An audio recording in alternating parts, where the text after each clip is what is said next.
Hello, friends. Thank you so much for joining us today at Activate and Thrive for our weekly Thriving Thursday interview, where we speak with different beautiful, health-minded souls in this world. And we have these every Thursday at noon Eastern US time. And we're very happy that you're joining us today, either live or if you're checking this out later, welcome. We're so happy to have you join us. Welcome, everyone. We're so excited about our guest today, Cherise Matthews. We've known her for several years, and she's just a delight, as you will experience. Cherise is a wife and mom of 3 boys. She's a fitness instructor. She's been in the fitness industry for 30 years. She's an elite fitness and conditioning trainer for anyone from beginner to professional athletes, including Olympians.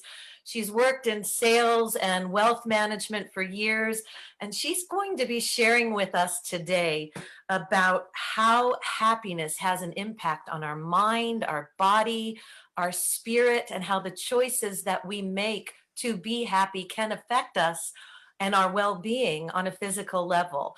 So, Cherise, just tell us a little bit about you and your story and how you maintain joy and happiness, especially when something unforeseen may happen, some unforeseen event called life.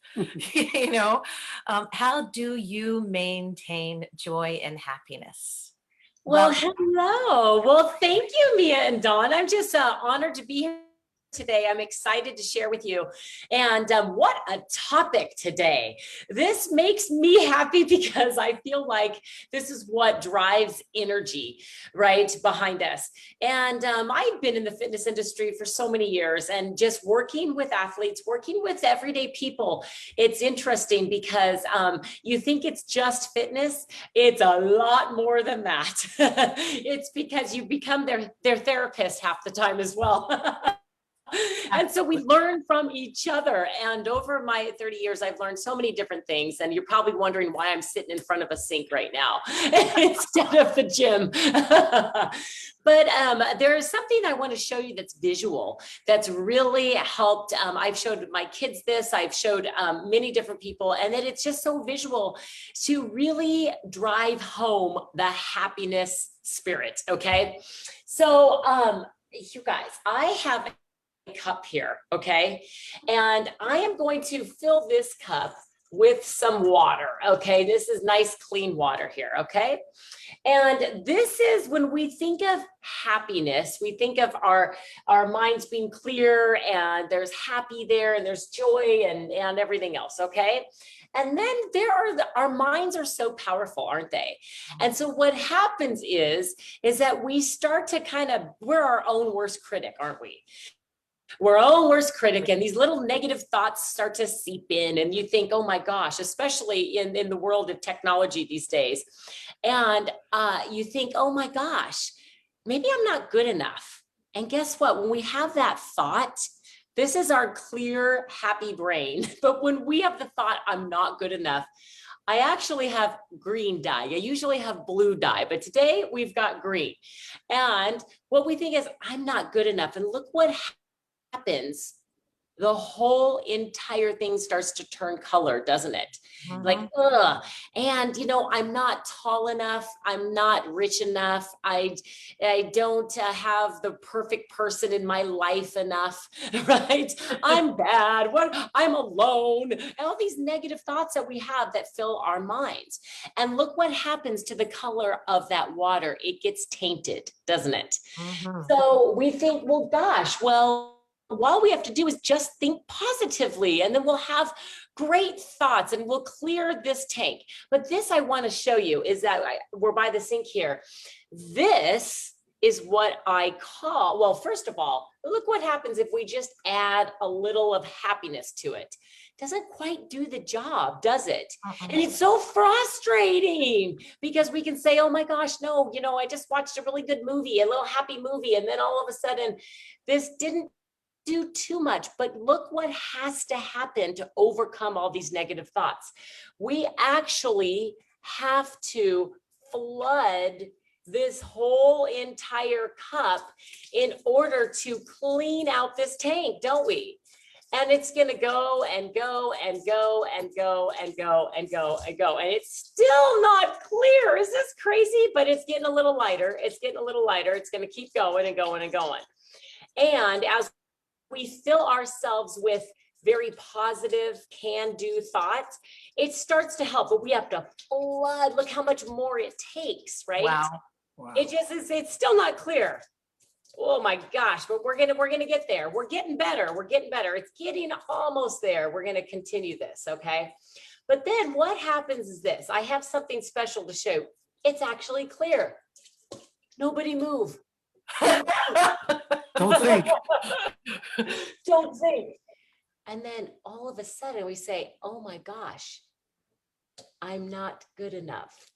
Ah, no, you did it again. We did it again. After you just cleared it out. Yes. Just cleared it out. But I have something special here. And this is what I call my happiness tank. This is a reverse osmosis. It actually has a tank underneath there. Okay. This is my happiness tank. So what we say is we go, oh my gosh, I'm going to be really happy. I'm going to go eat a chocolate chip cookie.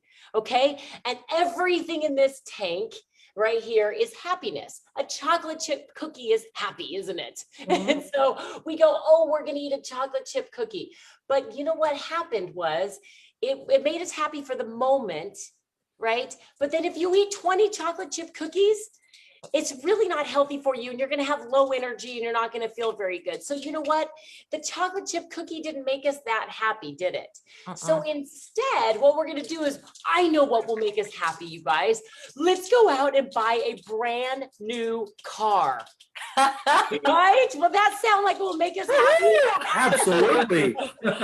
We buy this brand new car, and oh my gosh, it's fun. It is bright red and it's fun, and for the first month it smells like the brand new car smell. Isn't that just beautiful? Oh my goodness gracious. But then what happens is after a while the new car smell wears off, right? And then you're stuck with big payments, and what you thought was going to make you super happy only made you happy for just a tiny bit. And so you go, I'm not happy anymore. What's wrong with me? What's wrong with me? What's wrong with me? I just am not happy. Why did I do that? Alone. So we go, oh, that's okay, because I'll go buy a new house, and then that rusts as well. But that makes us happy for just a little bit. But guess what happens? All these external factors that we are looking for to make us happy, eventually, I'm trying to make my tank run out, if you can't notice, and it's not running out on me yet. It's a big tank. Your tank is full. But eventually this tank is going to wear out, because everything in this happiness tank is man-made. It will eventually rust, won't it? It eventually won't be enough, won't it? Because it's all man-made. But what happens here is that this is something special. This is not just happiness. This is joy. And this is an infinite source of water, isn't it? Wow. And this right here, oh my gosh, does it flood? And this is joy. And what is joy? Joy comes from within. Joy is tapping into the infinite source. Call it God, call it source, call it what you want, right? But God is love. And if God is love and has an infinite source of love for us, this will never run dry. And so this is, if we tap in and we connect here, guess what? Now, everything that is created by God, let's take a vegetable, will always make you feel better, won't it? Eventually, right? Or a nice crisp apple, it'll make you healthy, make you feel better. Or how about, I'm going to do this for a second so it's not so loud. Or how about breathing techniques, right? God made us to breathe and to relax, right? Or what about going out in nature and just enjoying nature? Or, looking into a newborn's eyes, that's an infinite source of joy, isn't it? Right? Or how about serving and helping other people? God made us people, let's serve, and made us to help serve them. And when we serve them, you will never be unhappy when you go into service for other people, right? Absolutely. There's not enough of this to go into this. Look at this. There's not enough of this that could ever stay there if we were tapping into the source, is there? It's not enough of this, right? But there's always an infinite source of this. And so if we think of all the things that we can tap into, like that God made music, and we think that it could be man-made, yes, but it's a gift from God, isn't it? It Or sure is. birds sing, right? If you think all man-made music, you've never heard a bird sing or sat by a crashing ocean, right? So all of the things, whenever you're thinking about, I need something to make me happy, think is, are you filling the source from your happiness tank, which is external man-made things? Or are you filling your tank and clearing the tank out with God-made infinite sources, okay? From everything that we can do in order to truly have that joy from inside. And I'm thinking of all sorts of different things, but truly, if we tap into that source, that's where the joy comes from, right? So even movement, exercise, God made our muscles to move, and you get up and you move. That's going to bring joy to you. Gratitude, right? Gratitude. This is remarkable. What a graphic demonstration. I especially love the fact that we have a reverse osmosis tank too, and it's got 2 gallons in it, then it's done. So that's really such an incredible example for us to see right there. Can you talk with us a little bit about how can somebody who's struggling with something that's happened to them recently, where that's tried to take away their joy, make things difficult for them, how can they use this in a very practical way to find their way back to that joy and focus? So what I have found for myself is that whenever I get too far away from God, right? Because that's where the source of joy is going to come from, that I've got to, because we live in a society right now where things are going to happen to us. Look what happened in the last year. Yeah. Things happen to us all the time, but how are we going to respond to what happens to us, right? So when you think about that, okay, how can we respond? Well, you've got to tap into the source. For me personally, I like to be still. I am a high energetic person that runs on adrenaline. And so when I am running on adrenaline too much, you're going to burn out. I like to calm down. I like to pray, meditate, just be quiet and sit in stillness. So we have an ocean close by. We're in Southern California. Like, go to the ocean and just see the vastness of the ocean and relax just enough so that you can, instead of doing all the talking, you can hear, you can listen, right? And so a lot of times when people think, oh my gosh, everything else is getting taken away from me, instead, that's where we're trying to find something external to make us happy instead of going from internal. You too. So I'm a swimmer and I love to swim. Now we're in Southern California. It doesn't get too cold, but in the winter it can get down in the 30s, and we have all these outdoor pools, right? So this is what getting in a pool in the winter is so tough. It is so cold, right? Oh yeah. So for the rest of the day, I'm freezing. I'm chilled to the bone. Am I not chilled? I'm like chilled to the bone. I'm like, So I go and I take a hot shower and I try to warm up, and I was still kind of chilled to the bone. I put on all these sweaters and I'm like jackets and a beanie. I'm just cold all day. Sounds like really me. hard to warm up, right? But we know that there's something that can warm a human body up. Not just human connection, because that'll warm up the body, right? Very quickly. But I'll take up hot water and I'll drink the hot water. And if you warm your body up from the inside out, you will warm up, right? You'll change that state.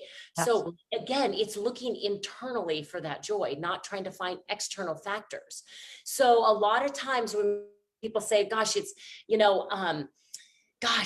this happened to me and that happened to me, and, and they're getting beat up. Let's put it that way, of life. Life is beating them up. Okay. And what'll happen when life beats you up, I want you to consider this. Think of this analogy. You have a rock, and the rock is formed by a stream that flows over it, right? And the only way to change that formation of the rock is one of two things. You have to either change the position of the rock or change the flow of the stream. So if things are happening to you and they keep happening to you, you are that rock, but you can shift your rock so that the stream flows on you differently. It's changing your perspective, isn't it? Yeah, it sure is. But then there are times where we are the stream. We raise children, as one of mine is, two of mine. Oh, hello, good morning, is sitting right there. Two of mine, three of mine. And we are that stream that flow over them, how we treat other people. And we have the ability to influence and form other humans, don't we? Yeah. And so we, what are we doing? We have to ask ourselves, what are we doing? What are we sending out in order, what are we creating in other people, right? Now they have the option to change their rock, don't they? Yeah. So it's just, it goes over and over and over. Sometimes we're the rock, sometimes we're the stream. So I feel like it really comes down to not mental toughness, it's mental stillness and knowing and discerning what the right thing is to do. Yeah, so we can be more productive, because it's that mental state that puts us into, either being present or being productive. I mean, many times we can be overachievers, right? And I got to do this, and I got to do that, and I got to do this, and I got to do that. And we get into that kind of hamster wheel, right? And then we don't take the time to get still, because we're much more productive when we're coming from that place of calm and stillness. We're much more effective in how we relate to other people. And think about this for a moment. Have you ever had a person in your life where you go, I just want to always be around that person? And you can mention the person to other people and they go, I love that girl. I have a friend, Corey. You can mention her name to anyone. They go, I love Corey. Oh, I know Corey. I love Corey. Okay. What makes it about that person that people are drawn to them? Because if we're going to be really productive in our lives and successful, let's take it that way, and productive and fruitful, if you will, then we, need to kind of be that person, don't we? And so you think to yourself, that person is like the clear glass of water. They know how to do this. But if the person that you go, oh, I don't know if I want to hang out with that person, right? And maybe that person is this person. That person is not in control of their thoughts, right? And they're continuously beating themselves up over and over and over. This makes it very unattractive to be around, doesn't it? Yeah. It's unattractive.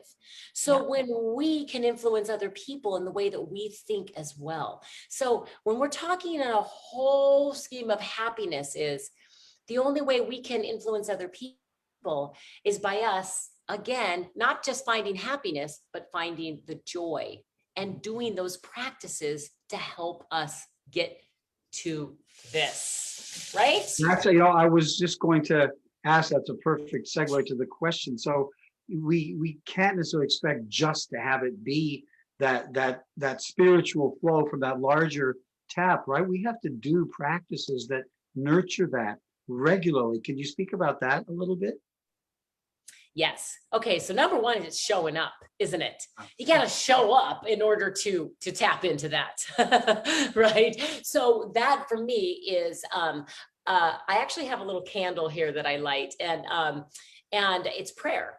And I light the candle and I pray, and I actually pray I have a little chalkboard next to it, and I pray for other people as well. So I pray for myself, pray for other people, and I have that sitting there, and that's where I start. So number one for me is I use prayer and meditation. So it kind of goes hand in hand for me, at least. And then other times is, as you can tell, I have a lot of energy. If I was wrapped in a straitjacket, I would go cuckoo. And so for me, in order to be productive and to tap in, I need to move my body.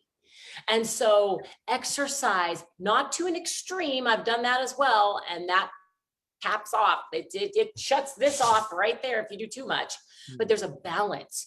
And so it's stretching. It's also, sweating every day. It's strength training. It's moving my body. It's taking my dog for a walk. They say that you can lower your blood pressure instantly by petting your dog. It's like, oh, I know, right?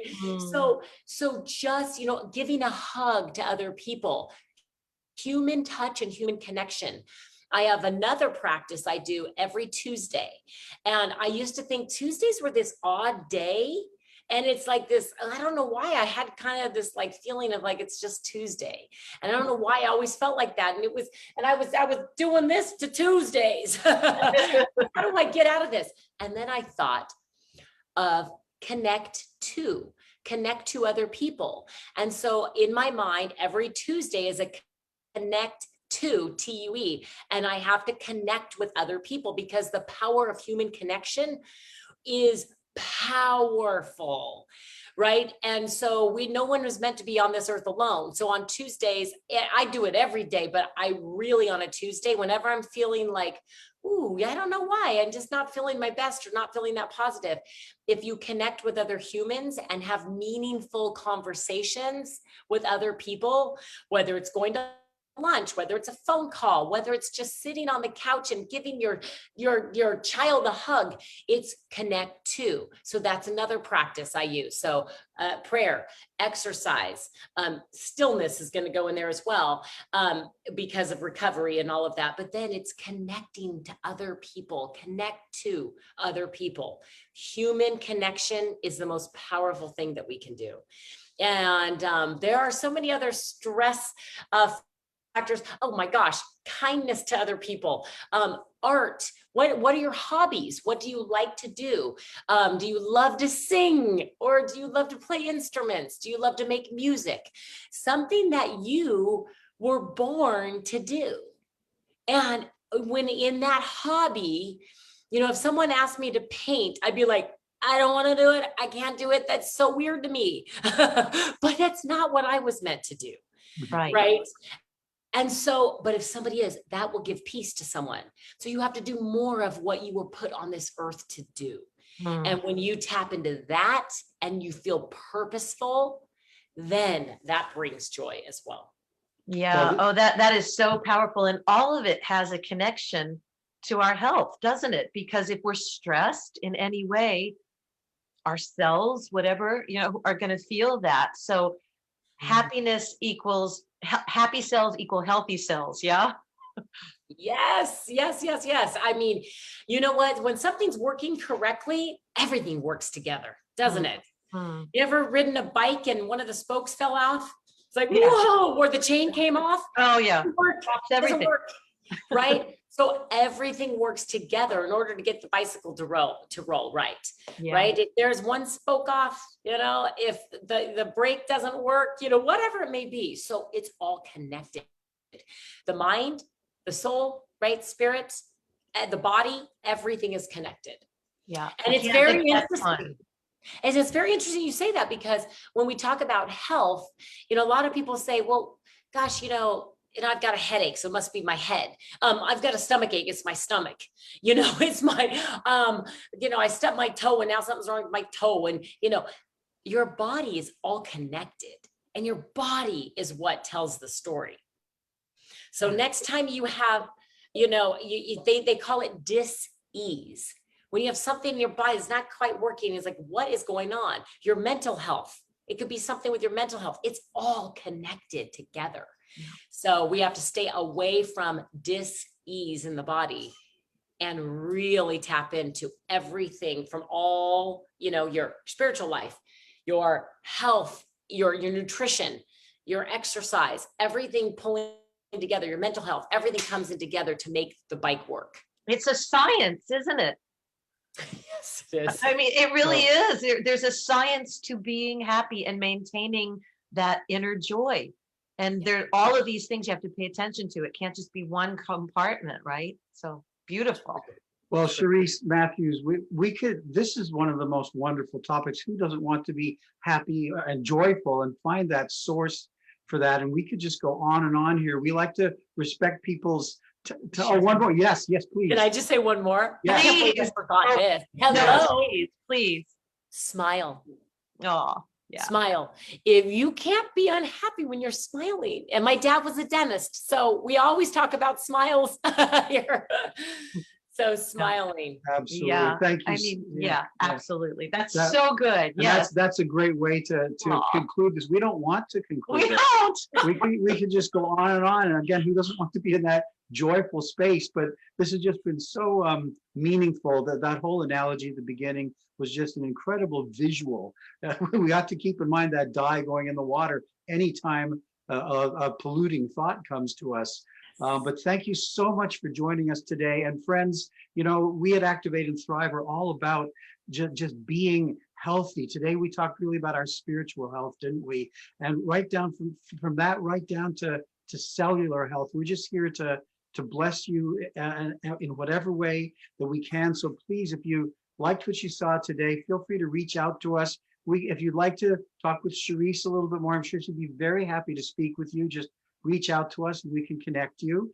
And we're just so happy that you joined us today. Thank you, Cherise Matthews. Oh, thank you, Cherise. was We love wonderful. you. Thank you Thank so you, Dawn. much. Thank you, Mia, and happy early birthday. for Early Dawn. birthday that's- to her, yeah, the that's birthday tomorrow. girl. That's right. Thank you so Thank much. you. Thank you. Bye-bye. Bye-bye.